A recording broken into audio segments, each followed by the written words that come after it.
Please don't talk price too soon when you're walking around the trade show or sending emails to potential suppliers. As I mentioned in the earlier seminar, as soon as you ask price right off the bat, now the seller assumes that you only care about price, and they're going to adjust their quality level to meet your pricing point and still build in a margin. So it's better to find the right supplier, ask about their quality systems, their lead times, their experience, their customer references. Then when you narrow it down to like 2 or 3 high potential candidates, you start talking price.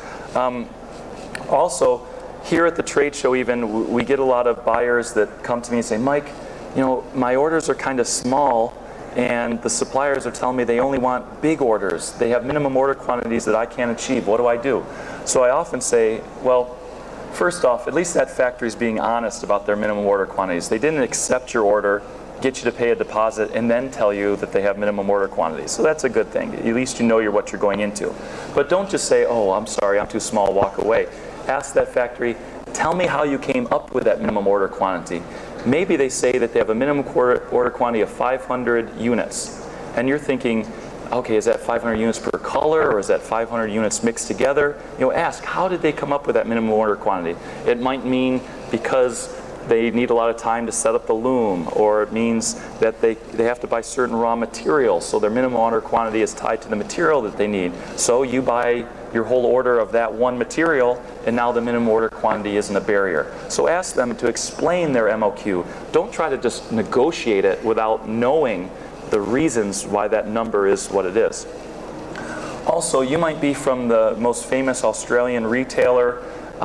You have big buying power, and you're used to suppliers in Australia just giving you free samples. So you come to the trade show and you ask, hey, I'd like 10 jeans for evaluation purpose, and that supplier says, well, can we charge you? Don't get offended. Maybe that supplier doesn't know how big your brand is. Maybe they've never dealt with you before. Also, if they give out free samples to everybody that comes by the trade show booth, that's a pretty big investment. So don't get offended when the supplier doesn't give free samples. What I like to say is, Mr. Lee, you don't know me yet. I am a serious buyer, but let me prove it. I would like 10 jeans for sampling purposes, and I will pay you your pricing points that you've requested for these 10. And when I place an order later, will you give me credit for these 10 jeans? You know, something like that is fair. Also, as a buyer, you need to sell the seller.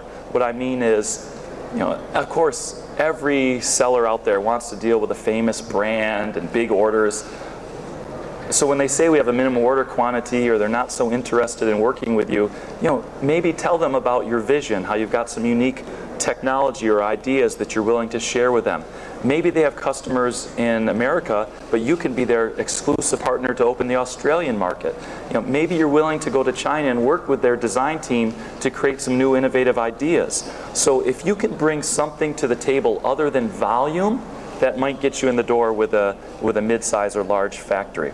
So you know, you have to present a reason for doing business with you. It's not like the old days where simply because you're Australia or from America, you show up at a factory and they're like, how can we get the order? Now there's so many buyers making the trip to China that we kind of have to compete with each other to get the interest of the seller.